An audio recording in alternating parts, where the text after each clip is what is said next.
And I want to just take a moment and describe to you what that is, because most people I know, if they don't spend time in Long Island City, and frankly, even if they do, think of one sector of Long Island City or one piece of it.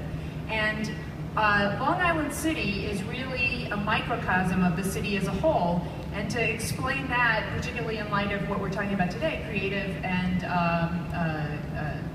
industrial manufacturing, how that all comes together, I wanted to walk you through a walkthrough I recently had of just one building in Long Island City. So this is a building that has a history as a plastics manufacturing building that still goes on there.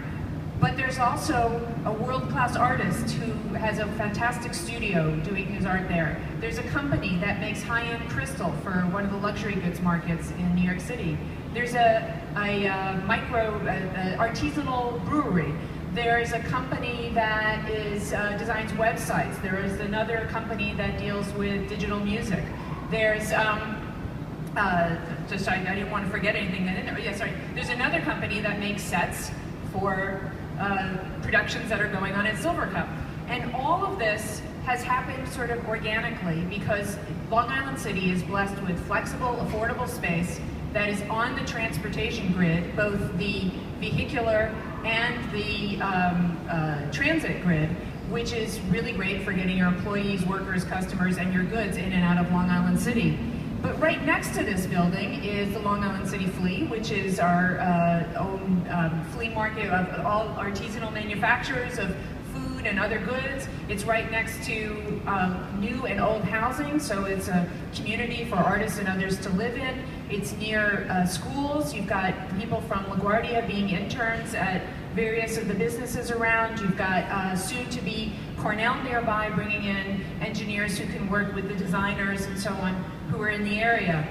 So the picture that this paints is a really thriving economic engine for the city that is connected also, I meant to say, with the cultural community, because you need artists, artisans, designers, manufacturers, engineers, all these people to come together to create a healthy economy, not only for Long Island City, but for the city as a whole.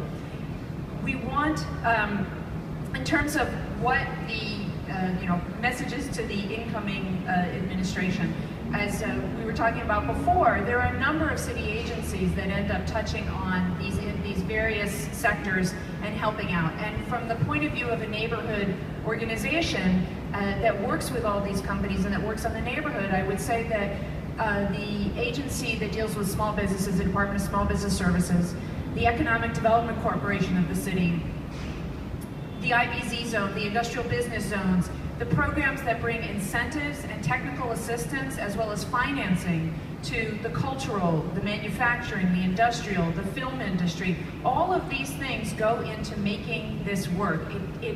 It came together organically, but it unfortunately can't thrive without assistance keeping it all strong. There's just too many pressures pulling at the various elements of the community, and if you want it all to stay diverse, if you want it to stay balanced, you have to, as government, be helpful in there and making sure that things stay strong.